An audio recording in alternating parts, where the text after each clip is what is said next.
Hello, Master Phil here with Make America Fit Again. The exercise that we'll be working on today is called the Kettlebell Row. I will show you several iterations of the movement. Now, rows are fantastic to do because, not everyone can do pull-ups, but virtually everyone can execute a row.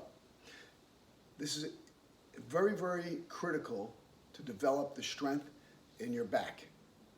Part of your posterior chain, your latissimus dorsi. Those are huge muscles in your back. You ignore those, you're in for trouble. This also helps with the strength of the scapular region, which people are notoriously weak.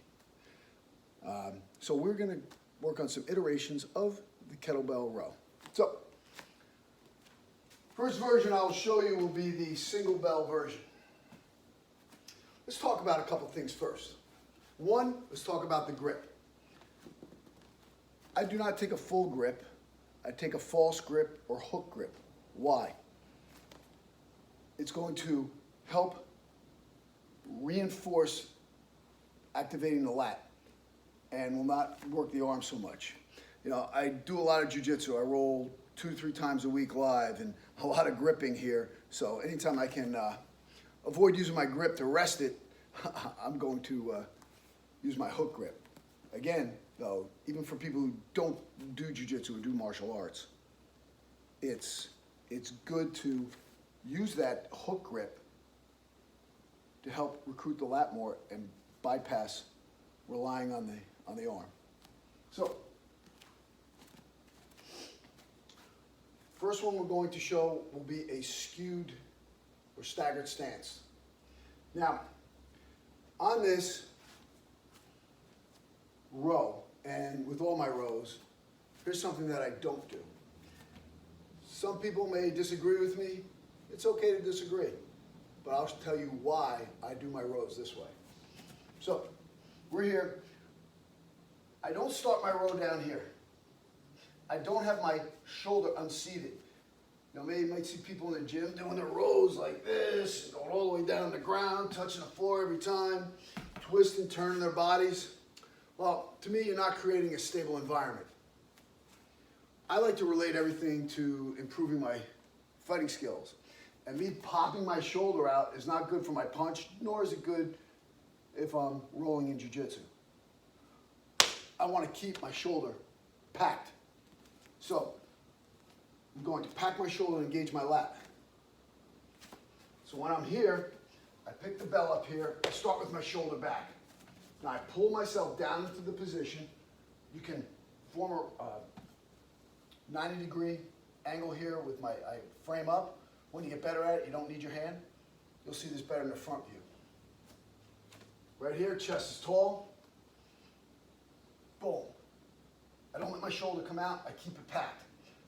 I pull the bell in. I pull it in right to my floating rib, squeezing all the way, and let it come down here. Notice my shoulder is packed. It's not disengaged. I want to keep my shoulder engaged the whole time. Pull it up to my rib, floating rib, hip, and down. Good squeeze here, good squeeze. Squeeze and down. No jerking motion, no snapping, popping.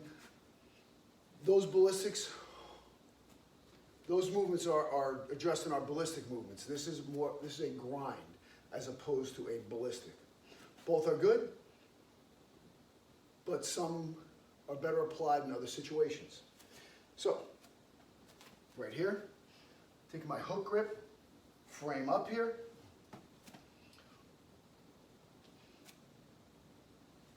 Start here, especially in the beginning, until you get the whole notion of being able to pack the shoulder and engage the lat.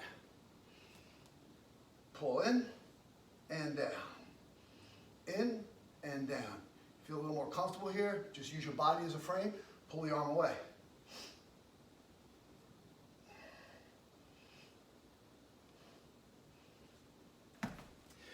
Some people take a longer stance, some people shorter stance.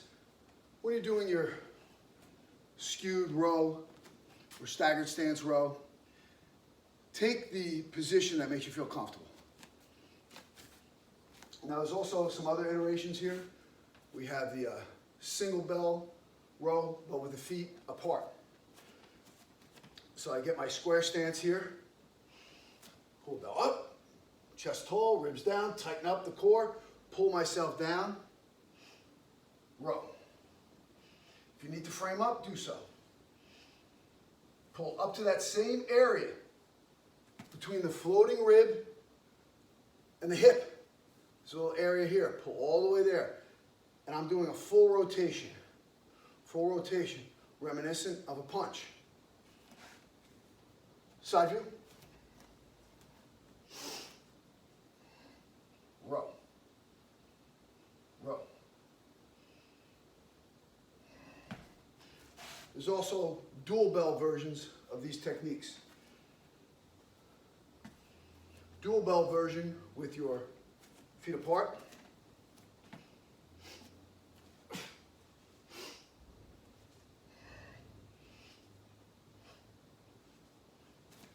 Feet together. A little bit more difficult. Now, one of the cues here is you want the bells to pass your knees. If I'm up here, I'm not really doing a row. I'm almost doing I'm not doing a bent over row anyway. I'm not accessing my full lat. So you want to have the bells so that you're getting past your knees, and think about pulling your chest through the bells, because the tendency will be to get up higher and higher. So keep your body nice and low. Think about pulling your chest through the bells, and the bells have to get past knee level. Observe.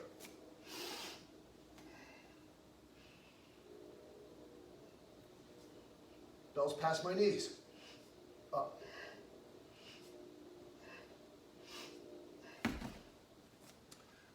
Now there's also alternating rows and what I call an alternating static row. I'll demonstrate both.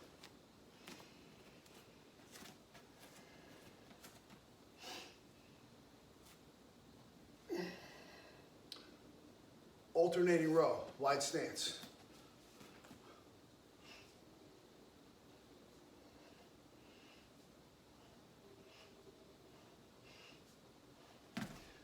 Now the alternating static row is the resting is at the top.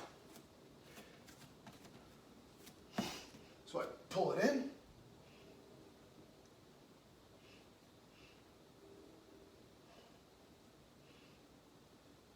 Notice my neutral spine as well.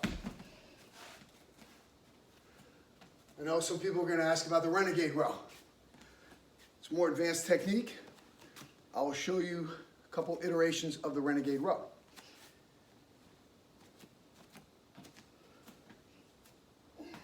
Renegade row is best demonstrated from the side view. What I want to do is put the bells relatively close together. The farther your feet are apart, the easier the row is. So ideally you want to get them close together as you become more proficient at the exercise. The toughest thing to do here is not to twist your body. So what you want to do, whatever bell is on the floor, the opposite foot, push them hard into the ground as you pick up the other bell. So, right from here, pushing hard down with this bell and this foot, I'm going to lift this bell. Notice that my hips and my shoulders stay square. There's none of this stuff, none of this stuff. You don't want to wiggle it even a little bit. Keep a nice hard plank. So right here, up to that same hip spot that we did before. Now this will be the alternating version, a little bit more difficult because you're constantly changing sides.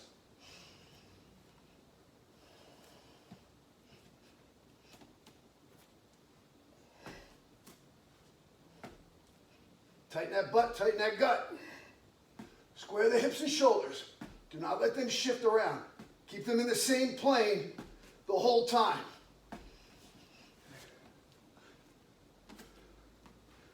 Hope you enjoyed the versions of Kettlebell Row. Master Phil Ross here.